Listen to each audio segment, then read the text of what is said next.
All right, guys, so part 3 for cable cross tricep extension, giving you some more advanced techniques. And again, I wouldn't really know if this is advanced necessarily, just having a little bit of a deeper understanding how your body position will affect where the cable is relative to the trained joint, and that will affect torque. Torque at that joint basically determines how much the trained muscle is actually working at a given point in time in a given range of motion, which hopefully I'll clarify in a second. So if you guys watched from part 1 and part 2, I recommend it is probably, if you have one default position to do this as kind of this is my just most efficient position, is relatively close to the cables. I'm going to demonstrate some of this with a single arm, but you guys can basically figure out what's going on with 2 arms at the same time. The reason I say relatively close is because where the cable is, so if you extend out this cable basically the whole way through, imagine it going to the ground, where this cable is basically the line of force from the exercise. Where this is relative to the elbow joint, and I'll talk about what it means with the forearm as well too sometimes, but where this line of force is relative to the elbow joint determines how much torque is at that elbow, and in turn how much force is basically being demanded or output is being demanded from the triceps. So when this is the furthest away this will also happen to be a 90-degree angle, basically from forearm to the cable and forearm to your upper arm. And so when this is basically this 90-degree angle, this is where there is the most torque, the most demands from the triceps, and the most torque at the elbow joint. So I like it close because your triceps, we're looking at a single joint here. So again, triceps and basically your length tension relationship. So with a single muscle, the length tension relationship pretty much dictates that you're strongest in the mid and lengthen ranges. Triceps particularly are very strong in the lengthen, and again, continue to be strong through the mid ranges, and then they tend to be the weakest in the fully shortened position, and that has to do with cross-bridging potential. Feel free to Google length tension relationship and you can figure some more stuff out about that. I always say Chris Beardsley has some really, really good stuff and really good research kind of explaining that a little bit further. So if that's new to you, go check that guy out. He's got some really good content on it. But because, again, your triceps are strong through this mid and lengthen range, by standing close, you can see in this mid range, this is where there is the most challenge from the cable. And as I go and I extend all the way to full extension, the cable gets closer to the elbow joint. Again, as this gets closer, what this distance is called is a moment arm. The torque at the elbow drops off. And like I said in the beginning, you're weaker in that that fully shortened, fully contracted range. So the way that this basically loads the joint, this movement, matches what that muscle is capable of doing. And that's really the argument for efficiency. So if you're having one position, I always say go with a position that matches what the muscle is capable of doing through the entire range of motion. And of course, imagine if I do this with 2 arms, you're going to see some of that happening. So again, it's close to 90 here.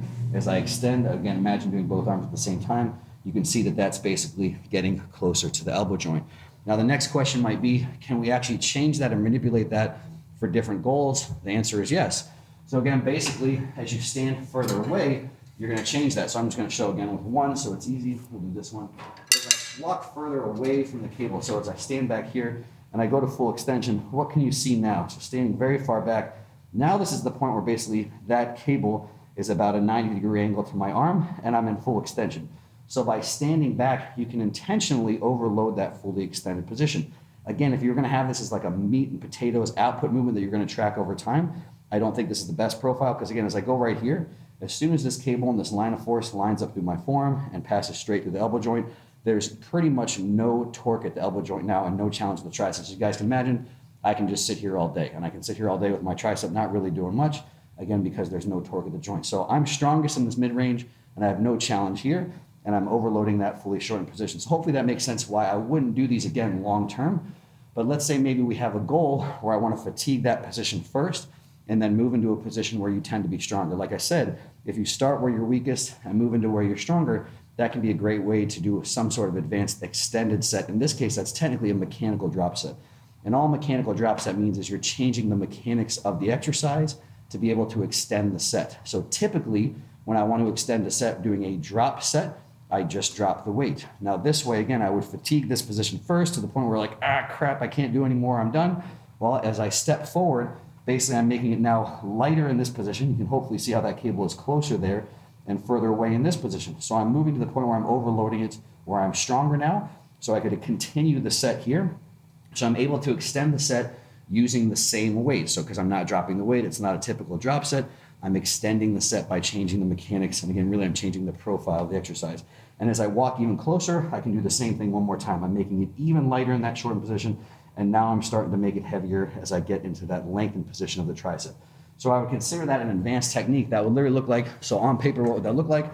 I pick a weight here that's going to be typically lighter than you could do, and I might do 10 reps until I hit full fatigue at full extension. I'm donezo. I walk forward halfway closer to the cables, and now I should be able to get to full extension again. I might be able to do another 5, 10 reps, whatever. Again, take it all the way to failure. I'm dying. And then I'll walk in even closer, and then I'll get whatever I have left. I might not even be able to get for full extension anymore here. Maybe I just stay in that length and range and just get what I can get there. What's the point of that? Well, we know that as long as you're having a lot of failure points, that would still be considered effective reps. So this would accumulate a lot of dense work in a short period of time. And that kind of stuff can be beneficial when you're done with your meat and potatoes logbook stuff. And again, can be a way again to accumulate more effective volume. So by having those 3 failure points in there, you can make the argument, if you understand again a little bit of Chris Beardsley stuff and what effective reps are, all those last 5 reps up to that failure point are effective volume. So you might be accumulating, doing that 3 drops there, those 2 drops there, 15 effective reps. So that's one way that you could actually use the cable position relative to your elbow, relative to your body, to your advantage. The last thing I want to cover is just being aware of how the distance to the cables will affect your position. So all other things being the same, the more in between the cables you are, the closer you are to the cables, the more you're going to have your upper arm away from your body, so abducted away from your body to make it line up. Again, this kind of goes back to the first video.